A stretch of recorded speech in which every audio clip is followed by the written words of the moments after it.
Les dangers de la pollution électromagnétique, mais également les solutions évidemment. Aujourd'hui, on sait la cancérogénèse attribuée au rayonnement électromagnétique. On voit que les ondes ont un effet sur la biologie, la physiologie de tout être vivant et pas que les humains. Si on n'intègre pas que nous sommes des êtres électromagnétiques, le cœur, le cerveau, l'ADN, chaque cellule, le système tout entier va, entre guillemets, bugger.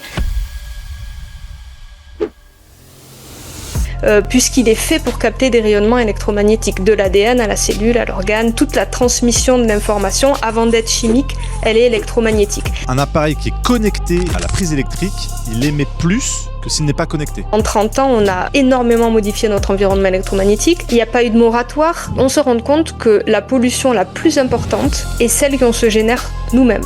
Ils sont en train d'élever les seuils, justement parce qu'ils se sont rendus compte que les seuils étaient souvent dépassés. Donc au lieu de réduire les émissions, ils se sont dit on va augmenter le seuil. La plupart des parents te diraient je vais pas m'allumer une clope s'il y a mon gamin derrière dans le siège auto. Par contre, ils ont leur téléphone en 4G en train d'écouter de la musique ou de faire Waze, et ça, dans quelques décennies, ça va être comme le tabac. C'est-à-dire qu'on aura compris, on fera plus ça. Aujourd'hui, il y a très très peu d'endroits en France et dans le monde où on n'est pas impacté par les ondes. Comment est-ce qu'on peut vivre au mieux dans cet océan d'ondes dans lequel nous baignons? Si quand le rayonnement diminue drastiquement ou s'arrête, tu vas beaucoup mieux, ça veut dire qu'il y a clairement un lien entre les ondes et le mal-être que tu peux vivre. Et qu'est-ce que ça change d'avoir cette fameuse mise à la terre? Alors en fait, quand il n'y a pas de mise à la terre, l'appareil reste chargé. Beaucoup de courants électromagnétiques polluants, il n'a pas la possibilité que ces surtensions-là ne soient pas dégagées à la terre. Alors que normalement, c'est une norme de sécurité. Donc en fait, c'est toi qui sers de terre.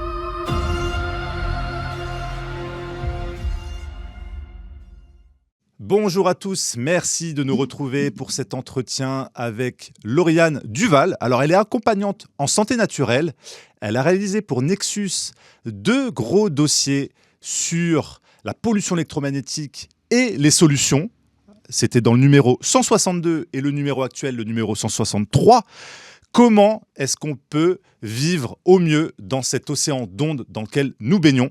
Mais avant de la recevoir, je voulais vous inviter à soutenir Nexus, le dernier média indépendant, sans publicité et sans subvention, évidemment, en kiosque et sur nexus.fr, le numéro actuel, le numéro 163, pour qu'on puisse continuer à vous proposer des contenus en accès libre et totalement indépendant et sans censure.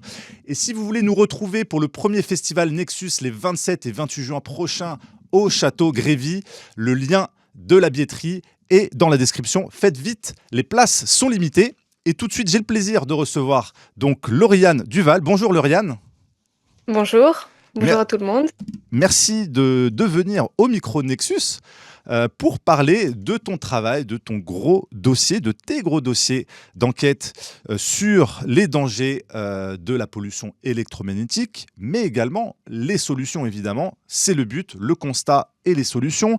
Alors, dans le numéro précédent, le numéro 162 que voici, on avait plutôt parlé du constat pour expliquer un petit peu dans quel environnement on vit tous quand on est dans des villes, même des petites villes. Donc aujourd'hui, il y a très très peu d'endroits en France et dans le monde où on n'est pas impacté par les ondes. Alors, il y a très très peu de zones blanches. Il y a des gens qui arrivent encore à vivre dans ces zones blanches, mais elles sont de plus en plus réduites.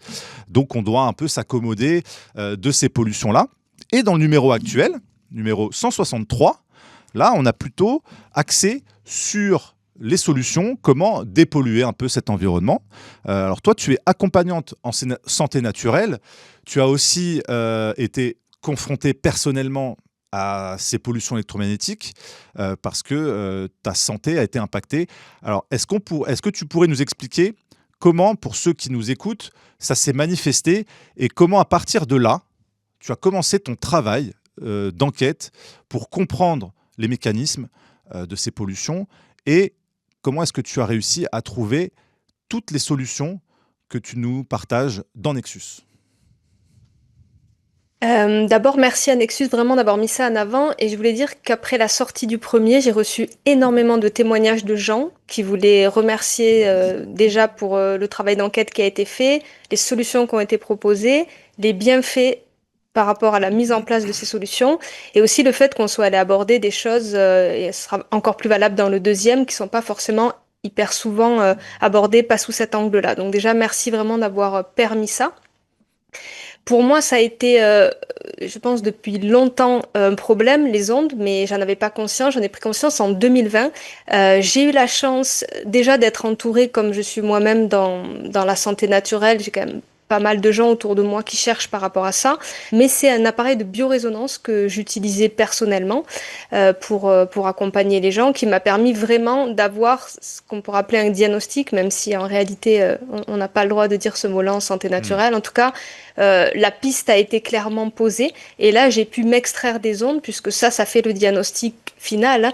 C'est si quand le rayonnement diminue drastiquement ou s'arrête, tu vas beaucoup mieux, ben, ça veut dire qu'il y a clairement un lien entre les ondes et le mal-être que tu peux vivre.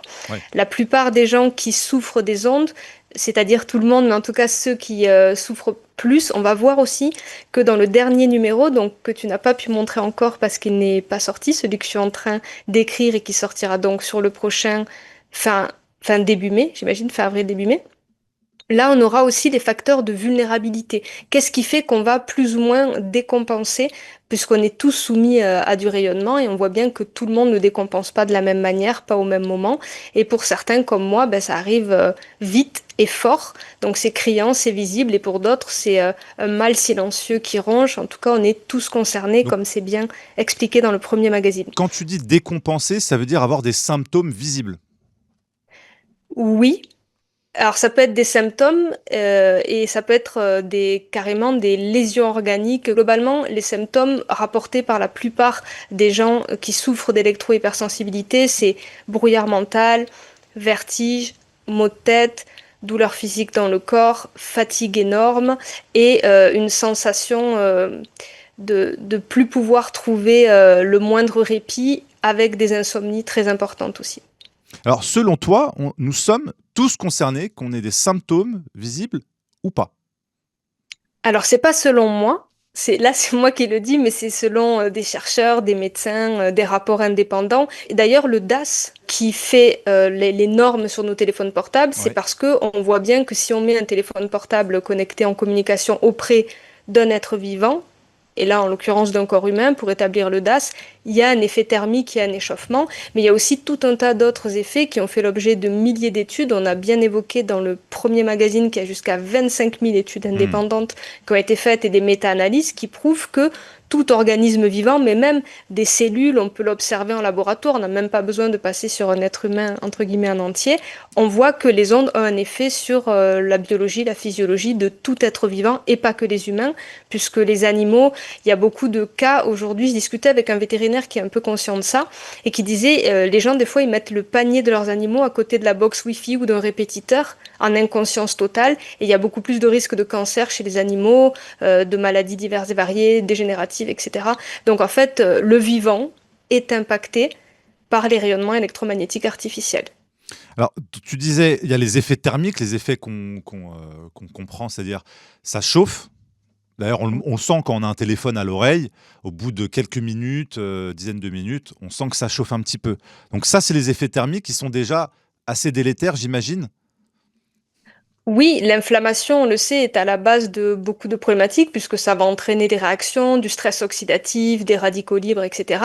Mais on va dire que finalement, l'effet thermique sur lequel, quelque part, les lobbies et les institutions ont accepté de dire que ça existe, Ouais. finalement, c'est pas le pire. Il y a des milliers d'effets biologiques qui ne sont pas liés à cet échauffement et qui sont très très graves aussi, comme le fait de perturber complètement nos récepteurs, d'abîmer notre ADN, de fabriquer beaucoup de cellules à propension tumorale, etc. Donc des choses très graves, mais qui ne sont pas de l'ordre de l'échauffement et donc beaucoup moins visibles par les tests qui sont faits justement par les institutions et les opérateurs. Et alors, par quel mécanisme ces effets biologiques arrivent? C'est-à-dire, vu que c'est pas l'effet thermique qui provoque ces lésions-là, comment est-ce que ces ondes vont impacter les organes pour aboutir à tu disais, ces apparitions de cellules tumorales, ces effets en cascade?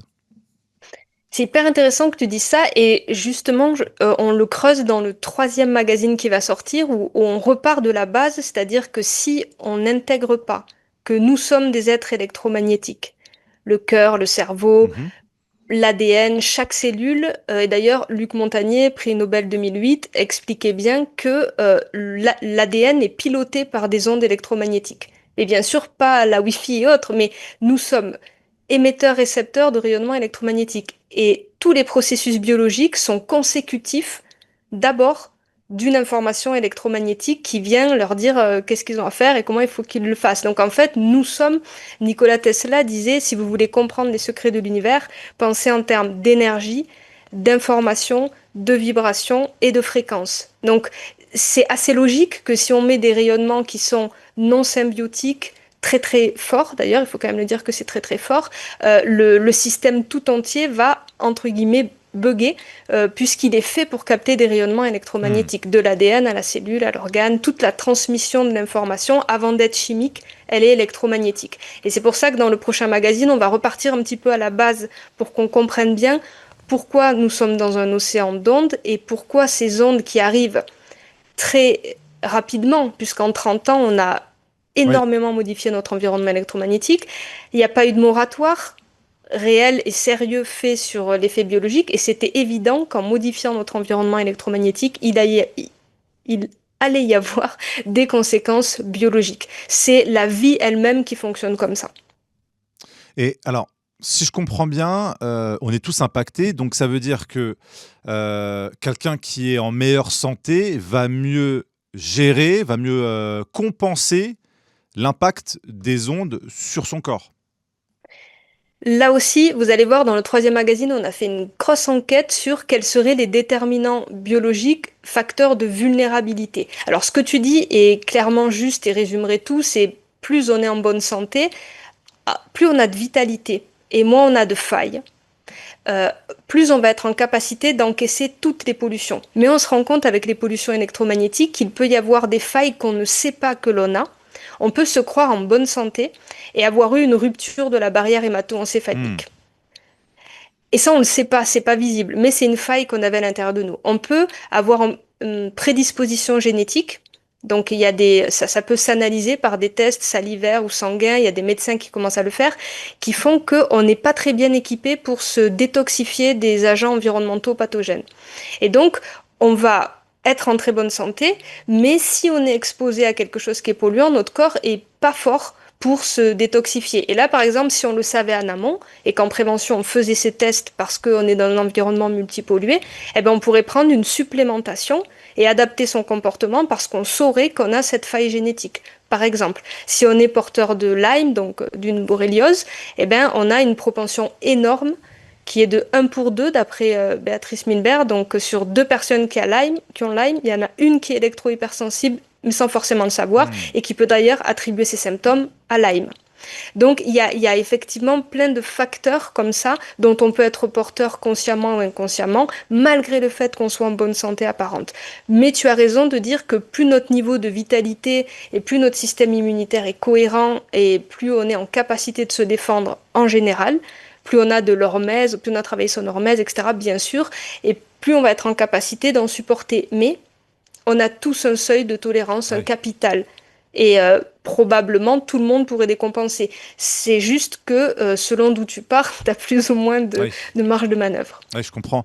Alors, on est quand même plus impacté, j'imagine, en ville qu'à la campagne, par rapport aux ondes, les antennes 4G, 5G, les Wi-Fi des voisins, etc. Comment est-ce qu'on peut faire pour diminuer notre exposition? Il y a quand même une particularité aux antennes qui sont en milieu rural, c'est que comme elles sont très éloignées les unes des autres, contrairement à la ville, elles émettent beaucoup plus fort. Donc Hmm. pour le coup, il est possible parfois d'être en village, en milieu rural, et d'être hyper exposé parce qu'on est très proche d'une antenne qui est faite pour communiquer très très loin. Donc ça, c'est quand même une Oui. spécificité. C'est pour ça que dans l'article, le deuxième, on invite beaucoup à s'équiper, ceux qui peuvent, et peut-être à mutualiser aussi des testeurs parce que des fois, on peut quelque part en ville être moins pollué qu'au village. Bien sûr, globalement, on pourrait dire qu'on est plus pollué en ville, avec une autre problématique, c'est qu'en ville, on a aussi moins de bonnes ondes. Parce que si tu habites au village et tous les jours tu vas sortir ton chien ou toi-même juste dans la forêt, Ouais. ben, tu reçois plus de bonnes ondes que celui qui à la ville va faire le métro Hmm. pollué, l'appartement pollué, pour sortir il ira au cinéma pollué, et c'est cette boucle aussi de multipollution qui va faire un effet cocktail assez dingue. Pour se dépolluer, donc j'invite vraiment les gens à s'équiper du premier et surtout du deuxième magazine, parce qu'on se rend compte que la pollution la plus importante est celle qu'on se génère nous-mêmes, Hmm. pas celle issue des antennes. C'est-à-dire que quelqu'un qui habite à la ville, mais qui n'utilise pas de micro-ondes, qui ne laisse pas un chargeur branché à la tête de son lit la nuit avec un iPhone full connecté, qui n'utilise pas un ordinateur portable posé sur ses genoux. Oui.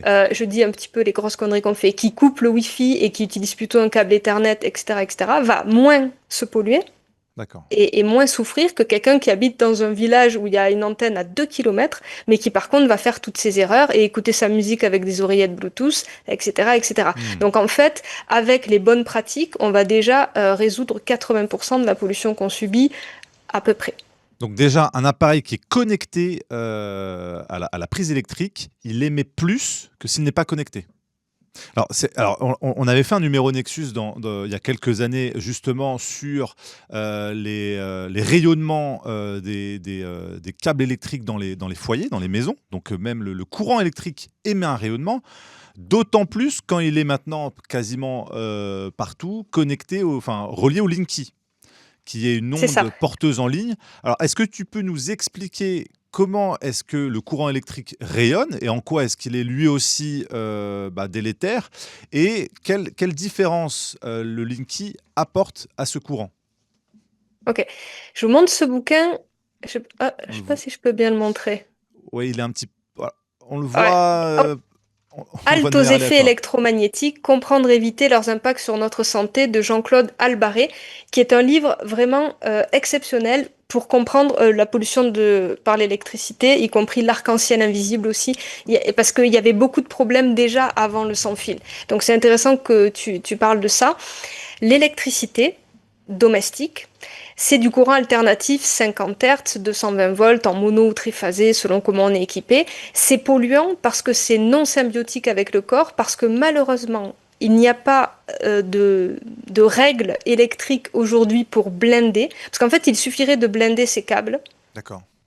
pour déjà éviter le plus gros des problèmes. Donc, il y a plein de gens comme moi, même s'il y a eu déjà l'installation, ils font des travaux, ils blindent. Pareil par rapport aux lignes extérieures de haute tension ou de lignes qui nous acheminent Hmm. l'électricité, il faudrait les blinder parce que ça émet beaucoup. Et d'ailleurs, en France, on laisse, je ne sais pas si vous avez déjà vu, sous des énormes lignes de haute tension à plusieurs fils, on met des magasins, des maisons, alors que ça a été prouvé qu'il y a un risque de cancer et de leucémie énorme quand on est en dessous des fils de la haute tension, les transformateurs aussi qui Hmm. devraient être beaucoup plus loin des habitations. Donc tous ces scandales ont été bien expliqués. D'ailleurs, ça a été aussi des problèmes dans l'agriculture.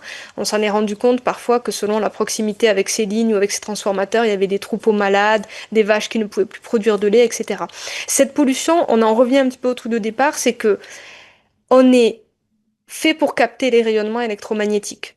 L'électricité rayonne parce que les câbles ne sont pas blindés. Et Hmm. après, aussi parce qu'on n'a pas les bonnes pratiques de débrancher. Par exemple, souvent autour d'un lit, déjà vous avez un interrupteur de chaque côté, une ligne qui passe très très proche de votre tête. Ça, c'est un vrai problème. Vous avez des fois des gens qui laissent brancher des multiprises, des lampes de chevet, des radios réveil, des chargeurs de téléphone. En fait, tout ce que vous branchez sur le courant, ça va amplifier l'émission et le rayonnement du courant. Donc, ne pas laisser des appareils en veille, ces genres de choses. Ne pas se mettre trop près du mur. Et il y a une petite astuce simple. C'est faites le test pour trouver le fusible qui dessert votre chambre. Hmm. La journée, vous amusez, vous trouvez quel fusible dessert votre chambre. Et vous prenez l'habitude, quand vous allez vous coucher, de tomber ce fusible-là et d'avoir Ah. une petite lampe de poche si vous devez vous lever dans la nuit, parce que déjà, vous allez faire que l'électricité ne va pas courir le long de là où vous dormez. Donc même si vous êtes proche de la tête de lit et donc du mur qui est desservi en fil électrique non blindé, puisque malheureusement c'est la norme et ça devrait pas l'être, eh ben vous ne branchez pas de dispositif la nuit à côté de vous et vous tombez le fusible qui dessert votre chambre. C'est déjà une règle gratuite, simple et qui va éviter que vous dormiez dans le rayonnement électromagnétique de l'électricité domestique. Et comme tu le disais, il y a le problème qui s'est rajouté de la pollution des hautes fréquences que Linky, pour faire des compteurs communicants et qui sont loin d'être intelligents, surtout pas pour la santé, va faire circuler des courants porteurs en ligne, c'est-à-dire c'est des courants haute fréquence qui vont se servir des lignes électriques de nos foyers pour venir faire leur relevé. Ah, ça rend peut-être des services, je ne vais pas juger sur le fond, j'en sais rien, c'est peut-être du flicage, mais moi je reste juste focus sur la partie santé. Le problème c'est qu'on avait déjà le rayonnement de notre électricité et que maintenant elle est chargée de ces courants porteurs en ligne. Et il y a d'ailleurs beaucoup de gens qui se plaignent d'insomnie et de maux MAUX après la pause de Linky et qui peuvent même dire à l'heure où ils se réveillent, les trains Linky, on appelle ça des trains Linky qui vont faire les relevés. Et il faut savoir aussi que comme nous partageons le courant, quand on n'est pas avec nos propres panneaux par exemple, donc, il vient prendre chez tout le monde. Et le fil qui rentre chez vous, il est relié au fil qui va vers tous vos voisins. Ça veut dire que vous refusez le compteur Linky, mais vous aurez quand même les courants porteurs en ligne. Donc ça, il faut aussi le savoir pour ceux qui font la guerre contre Linky. Et c'est très bien de la faire pour plein de raisons. Mais en tout cas, vous avez quand même des courants porteurs en ligne chez vous. D'accord. Et donc ces courants porteurs en ligne sont de nature totalement différente des courants électriques traditionnels. Exactement. Votre électricité, c'est du 50 Hertz. Ces courants-là, c'est des centaines ou des milliers de hertz selon les générations, parce qu'il faut savoir que plus les générations augmentent de ces compteurs-là, plus c'est puissant. Mais en tout cas, c'est de 50 hertz à des milliers de hertz. Et ça fait rayonner beaucoup plus loin. C'est-à-dire que si avant ça rayonnait à 60 à 180 cm, là c'est encore plus. Donc c'est plus fort et ça rayonne plus loin. Donc on se pollue encore plus. Et là par contre, vous tombez le fusible, ça empêche aussi ces courants porteurs en ligne puisqu'ils ont besoin du support d'un fil qui est ce qu'on appelle en charge. Et donc là, vous enlevez la possibilité que ça traverse la chambre où vous dormez. C'est déjà un plus, puisque c'est la nuit qu'on se régénère essentiellement. Donc, selon toi, si par exemple on adopte ces bonnes pratiques, donc couper son Wi-Fi, faire éventuellement plus tomber le fusible de notre chambre, éviter de porter nos objets connectés sur nous lorsqu'ils sont en charge, peut-être éviter de mettre le téléphone à l'oreille, voire des oreillettes Bluetooth, etc., etc. Est-ce que là, selon toi, on a fait le plus gros du travail en termes d'hygiène électromagnétique ? Oui, c'est clair qu'on a fait le plus gros du travail. Après, si on a la possibilité de mesurer, une fois qu'on a éteint tout ce qui est chez nous, et qu'on habite en ville par exemple, et qu'on pense que c'est multipollué, on voit des antennes sur le toit des voisins, etc., le mieux c'est de désactiver tout ce qu'on peut, prendre une mesure, et si là c'est vraiment beaucoup, parce que les appareils vous mettent des diodes pour vous dire c'est pas beaucoup, c'est au secours, à fuir, et ben là il y a la possibilité de protéger son logement parce que c'est vrai qu'il peut y avoir une pollution qui vient de l'extérieur et qu'on n'aurait pas générée. Mais par expérience, ça fait donc maintenant 5 ans que je vais tester chez les gens. La plupart du temps, quand je coupe ce que les gens produisent, c'est pas foufou ce qui reste. Ça m'est arrivé d'avoir des cas où vraiment, mais d'ailleurs presque les pires cas, c'est pas forcément lié à des antennes extérieures, ça arrive, mais finalement c'est pas si fréquent que ça. C'est plutôt la mitoyenneté avec quelqu'un qui par exemple derrière a une box Wi-Fi+, et là tu te retrouves avec un taux dans ta pièce qui est juste monstrueux. Et il suffit, je mets des guillemets parce que c'est quand même une action onéreuse, souvent, après ça dépend où on met, mais c'est plusieurs centaines d'euros, de peindre ce mur ou d'appliquer un revêtement type papier peint, rideau, choses comme ça, ou d'aller voir son voisin et de lui dire si quand tu vas te coucher tu peux couper la Wi-Fi. Des fois ça marche, ça dépend des relations de voisinage, mais en tout cas les pires chiffres que j'ai vus, c'était quand même ces histoires de mitoyenneté. Parce qu'en fait, il y a une question de proximité. Il faut savoir que plus on s'éloigne et plus ça diminue. Donc, c'est aussi pour ça que ce que tu te produis toi-même, tu l'as contre toi. Et c'est en ça que c'est souvent beaucoup, beaucoup plus fort que ce qui est beaucoup plus loin de toi. Alors, il y a énormément aujourd'hui de sites internet où on va trouver des matériels pour se protéger des ondes, ces peintures anti-ondes, des rideaux, même des vêtements. Voilà. Qu'est-ce que tu en penses? Est-ce que dans le lot, il y a des choses intéressantes? Parce que c'est quand même des matériels qui ne sont pas donnés. Oui. Alors, il y a beaucoup de business. D'ailleurs, après qu'on ait fait le premier dossier, j'ai reçu énormément de messages de vendeurs de produits anti-ondes qui m'ont dit oui, vous n'avez pas parlé de mon produit, est-ce que vous allez parler des produits? Donc, sachez en tout cas que c'est un parti pris dans ces dossiers Nexus de ne pas mettre en avant des produits, mais plutôt des choses que l'on peut faire pour se dépolluer. Les seuls produits qu'on a mis en avant avec un comparatif des 4 les plus intéressants, c'est les testeurs.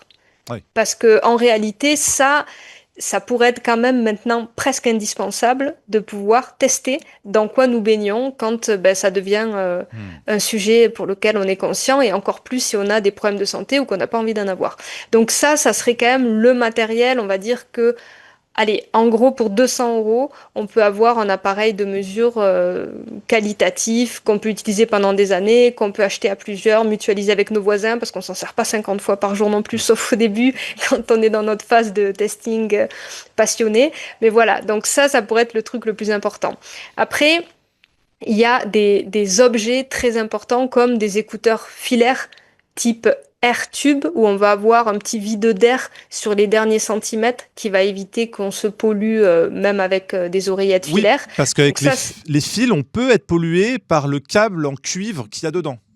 c'est ça. Alors, il n'y a pas de commune mesure. On pourrait dire qu'une oreillette Bluetooth est 100 000 fois plus polluante qu'une oreillette filaire. Donc, il n'y a pas de débat. Mais quitte à acheter des oreillettes, vu que ça coûte peut-être 20 euros sans l'air, le tube Oui. d'air, et 35 euros en AirTube, autant s'acheter un AirTube. Et là, on a vraiment la possibilité de téléphoner en toute sécurité avec nos écouteurs. Comme ça se branche en jack, c'est aussi possible Oui. d'acheter une rallonge de jack de 4 ou 5 mètres. Comme ça, on peut même mettre son téléphone à 5 mètres. Et là, on n'a plus la pollution sans fil du téléphone parce qu'on l'a éloigné. Donc, on a beaucoup moins de pollution à 5 mètres. Et on a un super son parce qu'on a une rallonge de jack. On peut même mettre son téléphone. Nous, par exemple, dans les villages, les téléphones, ça capte pas toujours très bien. Quand tu as une maison en pierre, ben, tu peux mettre ton téléphone à la fenêtre et aller te poser tranquillement sur le canapé parce que tu as une rallonge de Hmm. fil. Et donc, tu es très confortable pour faire des communications et très peu exposé. Donc, ça, c'est une solution aussi. Les câbles Ethernet, ça c'est vachement important. Les câbles de mise à la terre, puisque malheureusement ils vendent aujourd'hui des dispositifs qui ne sont pas mis à la terre. Par exemple, votre ordinateur portable, quand vous le mettez à la charge, déjà faudrait pas l'utiliser, mais qui fait ça parce que ça tient pas longtemps. Donc quand on travaille toute une journée avec un ordi portable, 1 heure sur 2 il est à la charge, et donc vous l'utilisez à la charge, et les chargeurs sont avec Oui, une maintenant, c'est double vrai qu'il y a. broche, mais Oui. Et maintenant, il faut rajouter, faut l'acheter, c'est séparé pour avoir le câble avec la mise à la terre. Et qu'est-ce que ça change d'avoir cette fameuse mise à la terre? alors en fait, quand il n'y a pas de mise à la terre, l'appareil reste chargé de, de beaucoup de courants électromagnétiques polluants. Il n'a pas la possibilité que ces surtensions-là et ces voltages ne soient pas dégagés à la terre. Alors que normalement, c'est une norme de sécurité, hein. La maison est à la terre et tous nos appareils devraient être à la terre. Donc en fait, c'est toi qui sers de terre. C'est-à-dire que tous ces courants Donc, si qui on sont... le touche, si on le touche à ce moment-là, Ah, c'est toi qui prends. mais même si on ressent rien dans le corps. Ah ben oui, même si on ressent rien dans le corps, on le prend. Et d'ailleurs, nous, on a des testeurs de tension induite, c'est-à-dire qu'on peut le mesurer. C'est-à-dire que je vais te donner quelque chose à tenir dans la main et tu vas pouvoir mesurer tout le courant qui est en train de rentrer dans ton corps. C'est vrai que ce câble de terre, alors souvent c'est vendu avec une fiche USB, et Ouais. donc il faut faire nous cet effort, ça coûte dans les 20 euros, et on met à la terre nous-mêmes ce que n'a pas fait Et le donc constructeur, le vendeur. ça aide que si on utilise le matériel pendant qu'il charge. Si on ne l'utilise pas, le fait qu'il n'y ait pas la mise à la terre ne pose pas de problème.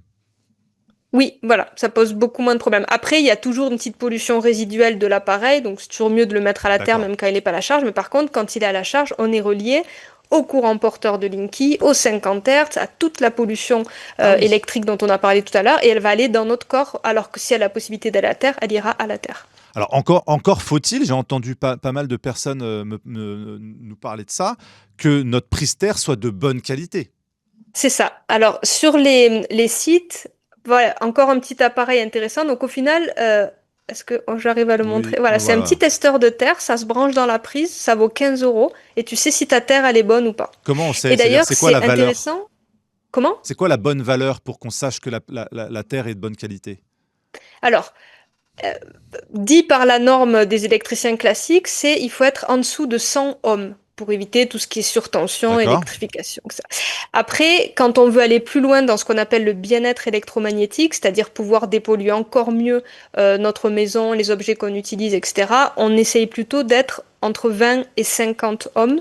Et par contre, il faut pas forcément descendre plus bas si on est dans un environnement trop pollué, puisque les terres, faut le savoir, sont globalement reliées par le sol entre elles avec nos voisins. Mais bon, parler de la Terre, il faudrait une émission entière, je crois, pour faire ça bien, mais en gros, relier nos appareils à la Terre et avant de tester déjà qu'on ait une Terre, parce que des fois, il n'y en a même pas, c'est-à-dire que l'habitation n'est même pas raccordée à la Terre, et donc ben, ça sert à rien de le faire. Et donc ça, c'est un petit objet à 15 euros.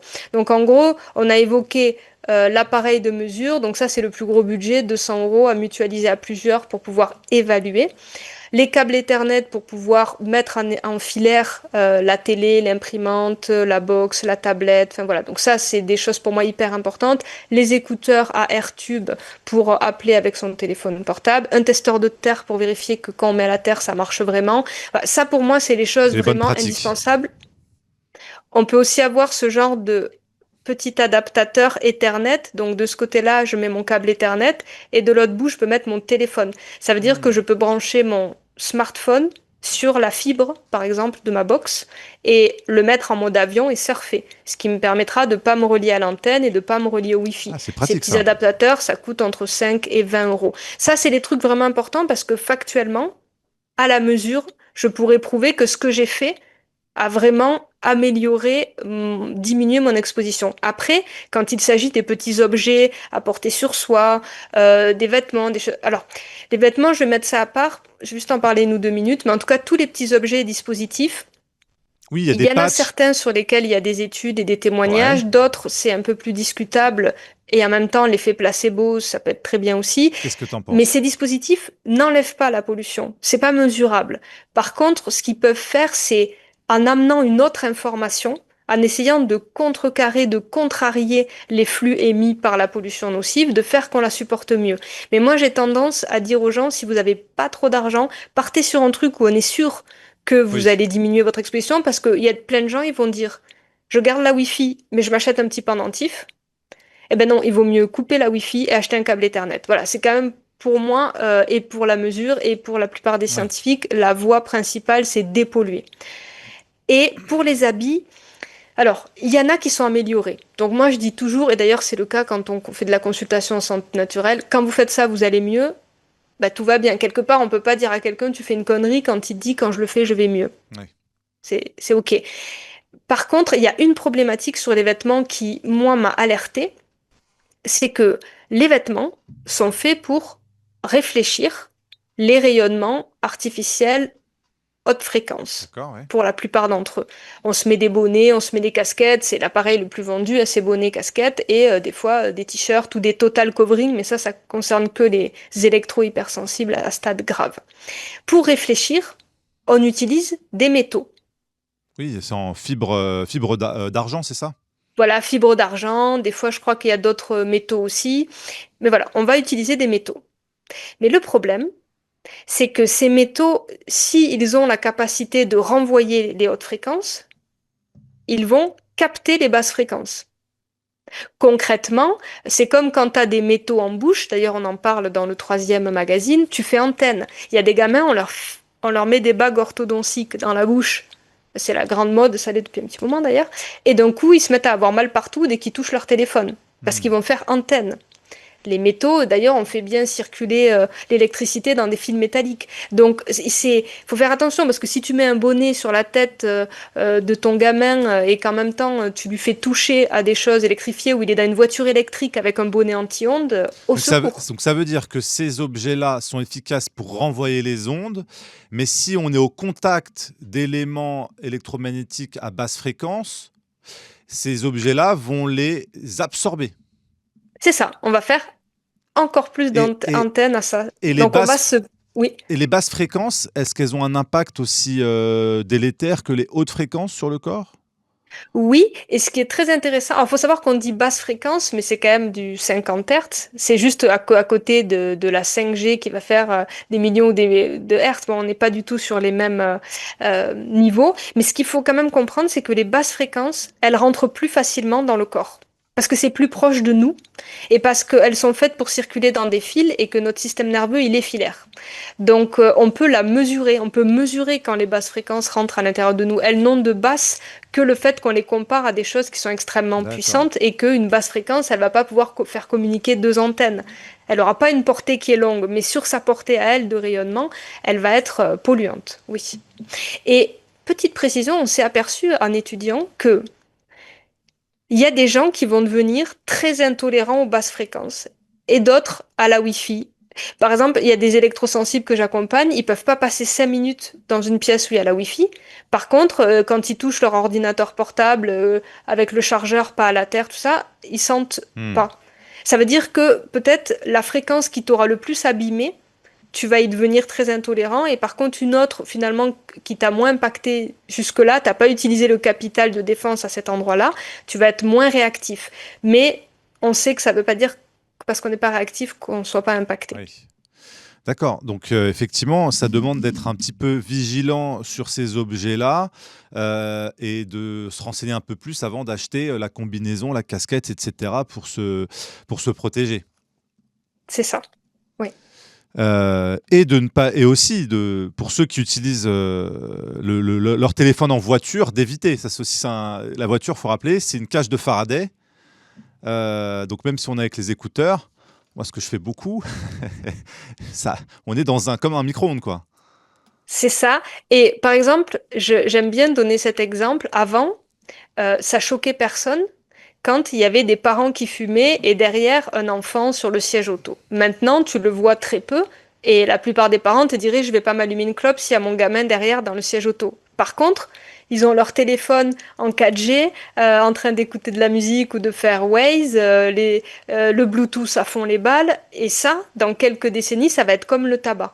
C'est-à-dire qu'on aura compris, on fera plus ça. Mais en tout cas, je pense que ce qui s'est passé avec le tabac, c'est-à-dire que c'était la mode, c'était fun, c'était pas un problème. Ah, oh là là, Oui. c'est dangereux, on se fait du mal. Je pense qu'il va se passer pareil Mais avec la téléphonie mobile si elle reste sous le modèle technologique actuel, parce qu'il serait tout à fait possible d'avoir des outils connectés qui soient pas aussi polluants. Donc, selon ce que va devenir du monde, on pourrait avoir de la Li-Fi et pas de la Wi-Fi. oui. Enfin, il D'ailleurs est possible c'est une de... invention française ça le Li-Fi hein. Ouais. Faut le rappeler c'est la lumière pulsée au lieu d'avoir des ondes pulsées. Et c'est super Marc que tu aies parlé des voitures parce que justement dans l'article qui vient de sortir, Alors les enfin du voitures magazine. électriques, là il y a eu des études qui sont sorties. Alors là c'est pire. Alors, utiliser déjà un téléphone dans une voiture normale, c'est pas terrible. Alors déjà j'imagine que là il n'y a pas de solution. On peut pas se brancher en Ethernet ou bon là c'est foutu. Hein. Faut juste ne pas utiliser son téléphone, en tout cas le moins possible en voiture. Mais alors dans une voiture électrique, on a en plus le rayonnement de la batterie. Alors, on a fait une enquête et d'ailleurs dans le magazine, on a mis un lien parce que je crois que ça s'appelle carradiation.org de souvenir. C'est la première plateforme que j'ai trouvée qui fait vraiment un comparatif intéressant et qui explique tout ça. Parce qu'il y a plusieurs problématiques. Alors c'est sûr que si on devait faire un raccourci hyper simpliste, c'est prends une voiture thermique, pas très récente, avec le moins possible de multimédia à bord, et toi, Ah, sois vertueux dans tes pratiques, c'est-à-dire, sauf nécessité absolue, n'utilise pas le Bluetooth, ne communique pas quand tu es en train de te déplacer, et ne mets pas des chargeurs à induction, enfin voilà, ne fais pas tout ce genre d'erreurs-là. Mais quand tu achètes une voiture très récente thermique, il y a plein de systèmes à bord qui sont suprapolluants. On n'est même pas sur de la voiture électrique, on a déjà la problématique de trop de donc technologie c'est embarquée, on va dire. l'électronique embarquée qui rayonne aussi. C'est ça. Il faut le savoir maintenant, il y a même, alors je crois que c'est depuis 2019 ou 2020, il y a un système de SOS Ouais, pour que si tu as un accident, tu puisses oui. être... Donc il y a déjà cette pollution-là sur les voitures les plus récentes qui émet en permanence. Donc peut-être un jour ça peut te sauver la vie, mais tout le reste du temps ça t'empoisonne la vie. Ça c'est un peu Ouais. pareil, les radars anti-collision sur les voitures récentes qui évaluent si quelqu'un s'approche trop de Oui, toi. oui. Eh ben, c'est tout le temps en train d'émettre un signal pour te dire si quelqu'un s'approche trop de toi. Donc un jour peut-être ça t'évitera un carton, le reste du temps ça t'a flingué ta biologie. Donc bon, peut-être qu'à un moment les industriels vont arrêter cette surenchère technologique, parce Ah oui. que pour soi-disant nous faire du bien, pour l'instant, ce qu'ils nous font, c'est du mal, et ça, c'est sûr. Ça, Oui, c'est d'où hyper l'intérêt important. d'avoir ce petit mesureur d'ondes. Alors, est-ce que Oui. d'ailleurs, pour ceux qui ont ce matériel ou qui vont s'équiper, des notions, des valeurs, des valeurs, des seuils à ne pas dépasser? Alors, je pense que c'est en électrovolts par mètre qu'on mesure ça. Est-ce qu'il y a d'autres unités de mesure? Est-ce que tu peux nous en dire un peu plus? Alors, quand ils sont vendus, ces appareils sont fournis avec une notice qui permet de savoir les seuils et aussi des codes couleurs. C'est vert, c'est orange, c'est rouge. D'accord. Donc c'est quand même très facile d'interprétation. Euh, pour les chiffres, on se réfère beaucoup au rapport Beau-Biologie ou au rapport Bio-Initiative, qui a d'ailleurs des seuils bien différents de ceux que les industriels ou les institutions voudraient nous vendre. Donc on essaye, alors on peut parler en volts par mètre, alors c'est pas forcément l'unité qui est utilisée partout dans le monde. Par exemple, quand j'ai fait un audit avec une personne espagnole, c'était en microwatts par mètre carré, parce que c'est une variante. Il y a une façon de convertir, mais en gros, il faudrait essayer la journée d'être en dessous de 0,06 volts par mètre. Donc en fait, c'est très très faible en volts par mètre. Par contre, ça donne, je crois, 400 microwatts par mètre carré si on change d'unité de mesure. Euh, et après, pour dormir, être en dessous de 0,02 volts par mètre. Et là, pour info, ils essayent de pousser les permissions d'émission d'antenne. On avait déjà évoqué le sujet chez GPTV, Mhm. passer de 6 à 9 volts par mètre au sortir des antennes. Oui, on a vu Ils qu'ils sont... sont Ouais, en train d'élever les seuils, justement, parce qu'ils se sont rendus compte que les seuils étaient souvent dépassés. c'est Donc, ça. au lieu de réduire les seuils, de réduire les émissions, ils se sont dit, bah, on va augmenter le seuil, comme ça, on sera toujours dans les clous, ce qui est totalement ahurissant. Voilà, c'est ça. Donc, et pour donner peut-être un ordre d'idée, parce que quand je dis ça, les gens ils se disent, ben, un téléphone, après ça dépend tellement des téléphones, mais la norme que je viens de dire, elle est très rapidement 100 fois dépassée par le fait juste d'allumer une Wi-Fi de Oui. box et de rester à moins de 5 mètres, ou d'allumer son téléphone avec ce qu'on appelle les données mobiles ou les données cellulaires. D'ailleurs, je dis toujours comme premier geste, arrêtez de laisser tout le temps cet onglet données cellulaires ou données Donc, mobiles si on selon coupe les ça, il y besoins. a, il y a moins le téléphone émet moins si on est juste en GSM normal, en communication Voilà, normale. vous pouvez SMS appel. En gros, on a un Nokia 3310. Je schématise, excusez-moi d'avoir dit une marque. Enfin, en tout cas, on a un vieux téléphone à clapet ou à touche qui nous permet de faire SMS appel.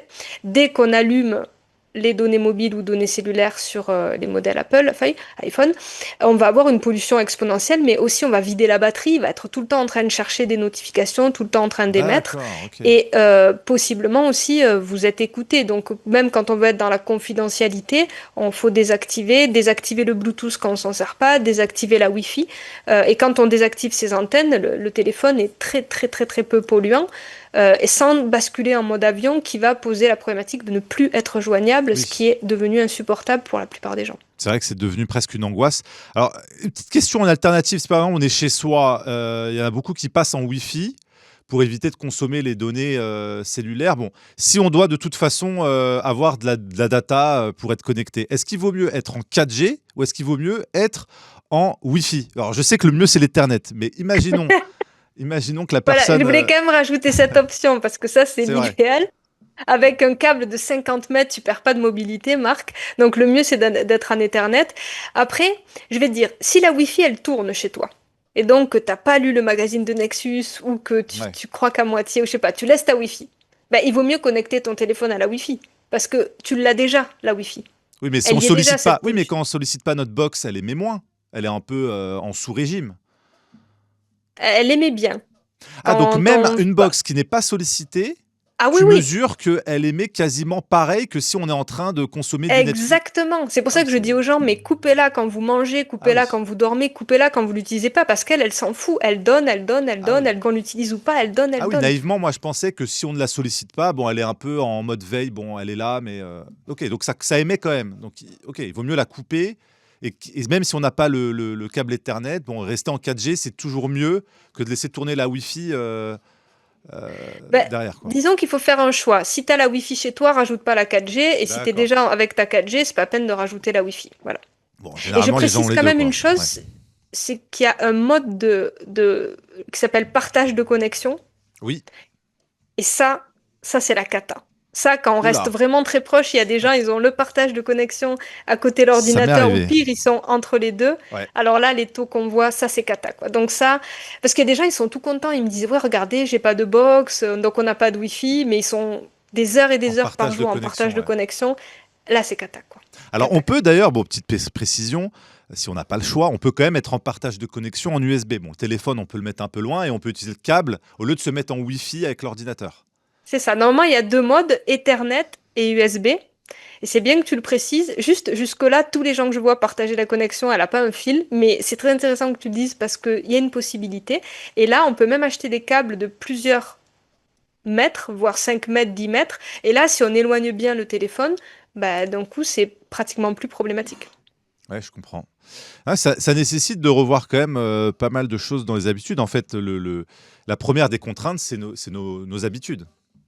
Exactement. Et c'est pour ça qu'on a fait une trilogie, parce que quand Sylvie, si tout nous regarde, notre amour et notre si compétente rédactrice en chef, quand on a commencé à évoquer ce sujet, je lui ai dit, si tu me donnes 5 pages pour parler des ondes, c'est même pas la peine. Et c'est pour ça que j'ai dit, ça va être des dossiers. Parce qu'en fait, à chaque fois, on explique un petit peu pourquoi, mais surtout, on donne des solutions, on Ah oui, explique comment faire, par où passer, parce que sinon, on donne trois banalités et généralités, on fait rien du tout. Si on veut vraiment bien sûr. dépolluer notre environnement, il faut un peu de connaissances. Et juste tout à l'heure, on n'a pas fini sur les voitures électriques, je pense que ça mérite quand même un ou deux mots. Je vous invite à aller voir donc sur la plateforme carradiation Ouais. au pluriel.org, et aussi et surtout de lire donc le magazine qui vient de sortir là fin février, parce que on a vraiment creusé sur toutes les problématiques des voitures électriques, que ce soit par rapport au placement des batteries, à là où passent les câbles, qui bien sûr ne sont pas blindés. On aurait Ouais. pu faire bien, on n'a pas bien fait, et des taux qui sont hallucinants. Donc on a testé sur plusieurs modèles, et d'ailleurs j'ai mis aussi des liens vers le site EcoOnde, je crois que ça s'appelle, ou electromagnétique.com, qui a fait des comparatifs lui aussi Hmm. avec des différentes voitures, et on a des taux monstrueux. Et d'ailleurs il y a déjà des gens qui avaient témoigné auprès d'associations avec lesquelles je collabore, des taxis en l'occurrence, c'est des cas que j'ai en tête, qui étaient passés à l'électrique, ils y passent la journée, et Ouais. qui au bout de quelques mois avaient dû changer de véhicule tellement c'était devenu Hmm. insupportable, tous les troubles qu'ils avaient développés. Il y a et d'ailleurs une dame qui est venue faire un stage cet été, qui était passée à l'électrique et qui a tenu 2 mois, et elle avait énormément de troubles, et elle a vite fait le rapprochement avec la voiture, et ça c'est bien quand on fait le Hmm. rapprochement. Parce qu'il y a des gens, ils vont pas faire le rapprochement, ils vont dire ça y est, j'ai une fibromyalgie, ça y est, j'ai plein de problèmes hormonaux, ça y est, j'ai un problème de thyroïde, ils vont jamais faire le lien. Et c'est aussi pour ça que ces magazines sont vraiment d'intérêt public. C'est parce que ça va permettre à plein de gens, et j'ai reçu des témoignages en ce sens, hein, suite au premier magazine, qui se Oui. disent, mais oui, j'avais pas pensé à ça, et qui, dès qu'ils dépolluent, il n'y a plus le problème. Et ça évite beaucoup de souffrance et Hmm. d'errance thérapeutique. Alors déjà, on le rappelle, hein, la partie 1 qui était dans ce numéro-là, le numéro 162, janvier-février 2026, qui pose un peu le constat de la situation. Là, il y a quand même une bonne quinzaine de pages de dossier. La partie 2, hein, dans le numéro actuel, le numéro 163, mars-avril 2026, vous pouvez retrouver en kiosque et sur nexus.fr. La partie 3 du coup qui arrive dans le numéro suivant, qui sera dans le numéro 164 à partir du mois de mai, et qui sera là plutôt axé sur les effets biologiques, j'imagine, essayer de comprendre un petit peu comment avec des compléments alimentaires, entre autres, on pourra aussi mieux compenser ces effets-là. Alors en fait, dans le troisième dossier, on a 3 axes. Le premier axe, c'est évaluer nos vulnérabilités, les failles qui peuvent faire qu'on va décompenser au niveau électromagnétique, les carences qu'il ne faut pas entretenir, comme par exemple la carence en iode, et comment vérifier notre Oui. taux d'iode. Donc il y a vraiment plein de choses intéressantes qui d'ailleurs ne s'appliqueraient pas qu'à la problématique Oui, électromagnétique, mais à la évidemment. santé en général.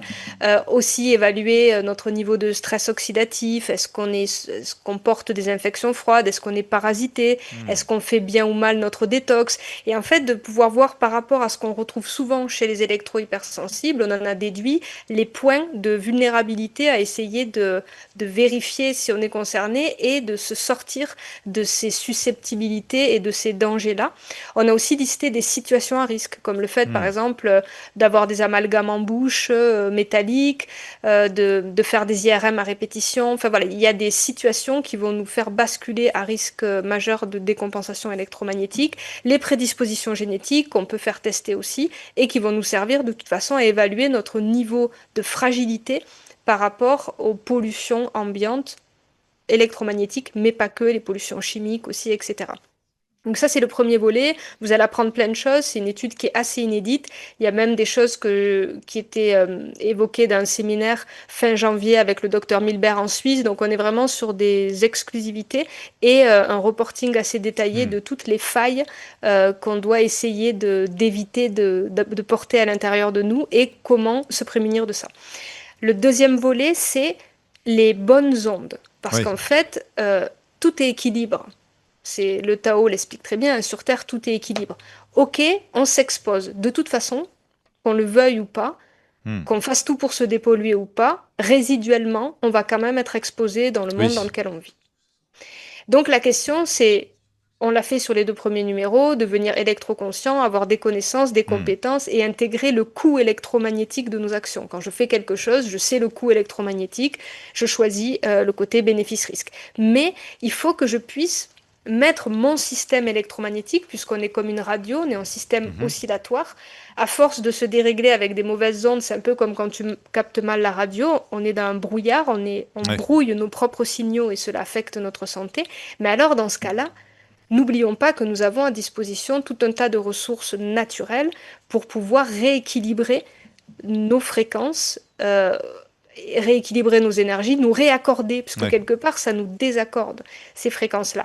Donc, j'ai mis plusieurs exemples de choses gratuites à disposition, mais aussi de rituels et de manières d'aller reconnecter ces énergies et d'en faire des alliés de rééquilibrage, de régénération, de reconstruction cellulaire et de bien-être, puisque ça va avec. Donc j'en ai listé quelques-unes, avec pareil, toujours des études à l'appui. Merci Nexus d'être aussi exigeant, ça nous invite à bétonner un petit peu ce qu'on dit. Et le troisième volet, c'est qu'il existe des thérapies basées sur les ondes, la médecine fréquentielle, la biorésonance, les thérapies par infrarouge, la photobiomodulation, l'hydrogénothérapie, qui est, d'ailleurs, on invitera bientôt Hervé Jansec, qui est un des grands chercheurs en France sur le sujet, les thérapies par les ondes scalaires, et en fait de se rendre compte que, en même temps que l'homme a créé des technologies polluantes électromagnétiques, il a aussi créé des technologies vertueuses qu'on peut utiliser en médecine ou en thérapie dite alternative pour restaurer notre vie biologique, physiologique, électromagnétique. Et aussi, on s'aperçoit avec l'hydrogénothérapie, beaucoup de témoignages d'électro-hypersensibles, qu'on peut récupérer un capital de tolérance vis-à-vis des ondes quand on a été très impacté. Et on peut aussi régénérer ce que la pollution vient endommager, en l'occurrence le stress oxydatif, nitrosatif, mais pas que. Donc j'ai mis pas mal de ressources pour qu'on puisse se dire « Ok, je fais de mon mieux, mais surtout, je fais en sorte de ne pas souffrir, de ne pas me dégénérer dans un monde qui envoie plein de fréquences dégénératives et j'apprends à devenir autonome, conscient et capable de me régénérer avec les bonnes ondes, avec les bons compléments alimentaires, avec les bonnes thérapies pour pouvoir survivre et surtout vivre de la manière la plus harmonieuse possible dans cet océan d'ondes. » Il y a en tout cas, c'est là l'avantage et l'intérêt de ce travail que tu nous as partagé. Et je te remercie parce qu'il n'est pas fini et il est assez exhaustif. C'est qu'il y a le constat, mais il y a aussi les solutions. Donc on n'est pas voué à rester impuissant. Qu'on vive en ville, à la campagne et qu'on soit exposé un peu ou beaucoup à ces ondes, il y a quand même des bonnes pratiques et j'invite tous ceux qui nous ont suivis, qui veulent approfondir ces pratiques-là, à se procurer le numéro actuel, donc le numéro 163. Et si vous voulez un petit peu mieux comprendre aussi le constat, l'historique de tout cela, donc dans le numéro 162, le numéro précédent, tu as posé les bonnes bases et on aura donc dans le 164 les éléments concernant, on va dire, presque les bonnes pratiques pour chacun en fonction de nos taux d'iode, de notre biologie interne, de notre alimentation et comment on peut, on va dire, adapter cela pour mieux compenser ce qui nous entoure parce que, évidemment, sans s'en rendre compte, on est quand même tous exposés, impactés par les ondes. Est-ce que tu veux rajouter quelque chose, Lauriane, et surtout nous rappeler où est-ce que les gens peuvent te retrouver sur les réseaux, bon, j'imagine que tu es quand même un petit peu connecté. Il y a des façons de te joindre par Internet pour ceux qui voudraient aller encore plus loin. Ce que je voudrais ajouter, c'est que au-delà d'un enjeu de santé, de santé physiologique pure, il y a aussi un vrai enjeu avec le fait de reprendre cette souveraineté électromagnétique, parce qu'il s'agit aussi de ça. En ayant cette conscience, en se dépolluant et en revoyant notre manière de vivre avec les ondes, de reprendre un petit peu cette souveraineté électromagnétique et aussi de sortir d'un brouillard. Je vous disais tout à l'heure qu'on est comme une radio et selon les fréquences que l'on capte, soit on entend une belle musique, ça s'appelle la vie, le bien-être, soit on entend un brouillard et on est dans un brouillard mental, un mal-être. Les gens aujourd'hui, moi je croise plein de gens et pour ça, c'est la seule chose pour laquelle je remercie d'avoir été électro-hypersensible, de l'être encore, mais dans des degrés moins atroces à vivre, parce que ça m'a obligée à me retirer et en fait à me rendre compte que quand je m'expose pas, j'ai une qualité d'inspiration, d'intuition, de clarté mentale. Je trouve les gens brouillons, embrouillés, Hmm. un peu zombies des fois. Et finalement, je me rends compte qu'on s'est habitué pour beaucoup d'entre nous à cette espèce de brouillard dans lequel on est, qu'on a appelé l'électrosmog. Et en faisant ce chemin pour retrouver un équilibre, une santé, un bien-être électromagnétique, on retrouve aussi un autre rapport à la vie, un autre rapport à notre corps et une autre connexion avec nos sensibilités. Finalement, c'est pas forcément une chance de pas être sensible parce qu'on risque de se perdre aussi dans le brouillard ambiant. Hmm. Ça, c'est quand même une chose que je pense intéressante. Il y a une deuxième chose que je voudrais ajouter, c'est que sur le site de Association Zone Blanche, vous avez accès à un document qui a été établi par le comité médico-scientifique qui permet de parler, donc ce sont des médecins qui ont écrit pour vos médecins de ville, vos médecins traitants, pour pouvoir les alerter sur ce que les ondes peuvent causer dans votre corps et aussi sur comment vous accompagner si vous vous reconnaissez comme électrosensible ou électro-hypersensible.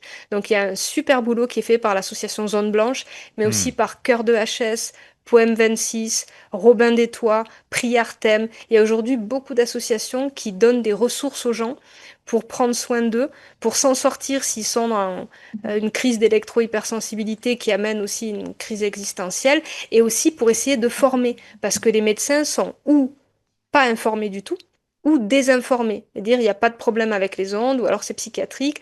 Donc en fait, je voudrais vraiment remercier tous les acteurs locaux qui sont dans l'ombre. Et là, aujourd'hui, moi, j'ai cette possibilité de m'exprimer. Merci d'ailleurs pour ça. Mais je voudrais aussi parler au nom de tous ces gens qui, bénévolement, aident pour faire avancer cette conscience électromagnétique.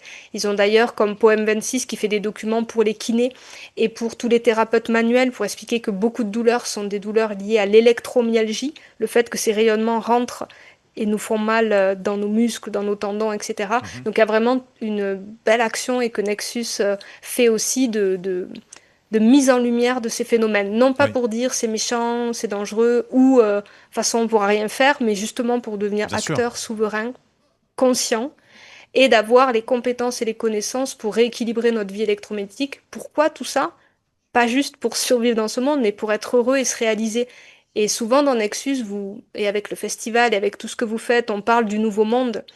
Mais ce nouveau monde, il pourra pas se créer avec des gens qui sont fatigués, qui ont C'est mal vrai. partout, qui dorment pas, qui ont plus d'inspiration, qui sont plus créatifs parce qu'ils sont fracassés, que leur glande pinéale, elle est Oui. complètement atrophiée. Donc en fait, ces actions, elles sont là pour nous remettre au maximum de notre potentiel de vie et de bonheur et de co-créativité dont le monde a tant besoin. Ça, c'est vachement, vachement important. C'est très important de le rappeler. Est-ce que justement tu peux partager ton site internet pour ceux qui voudraient te retrouver, peut-être aller plus loin, parce que tu fais aussi des stages ou des formations pour ceux qui veulent vraiment ou qui sont plus impactés, qui veulent aller plus loin.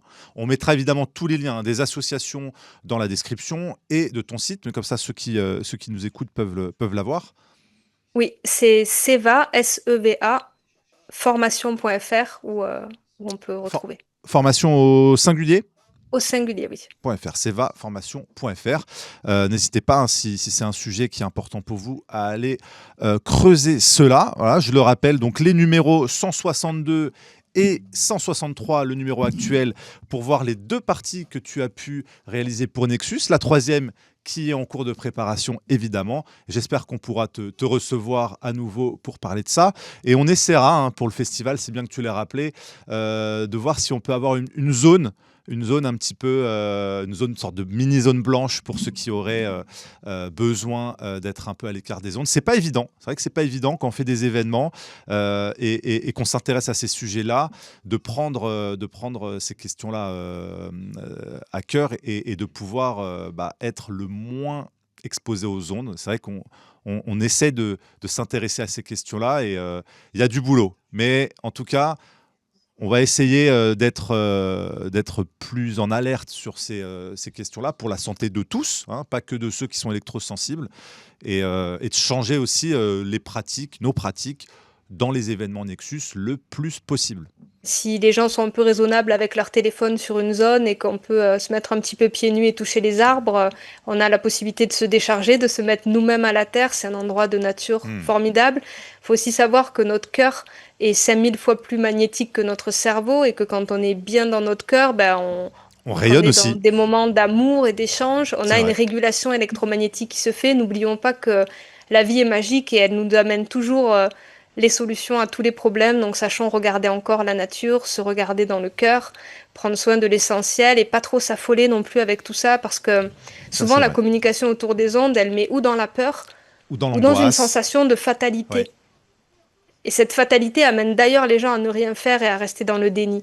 Alors qu'en fait, la question, c'est juste de se dire, on est tous de l'énergie, de l'information, à nous de faire en sorte d'avoir des relations harmonieuses, une conscience de ce qui est polluant autour de nous, un contact privilégié avec la nature, de nous relier au soleil, aux plantes, aux rochers, aux rivières, aux autres, d'être caressés par la vie, par le vent, par quelqu'un qu'on aime, et de faire confiance aussi à notre potentiel de régulation, d'hormèse, et de faire en sorte de prendre soin de nous aussi sur ce plan électromagnétique, parce qu'il est invisible, mais il est prépondérant, il est omniprésent, et notre vie électromagnétique fait tout ce que nous sommes, et nous avons la possibilité, vous le verrez dans ce 3e numéro, de se fabriquer une belle vie électromagnétique, une belle santé électromagnétique. Il y a un truc à jouer dans l'équilibre, et la vie, c'est l'équilibre.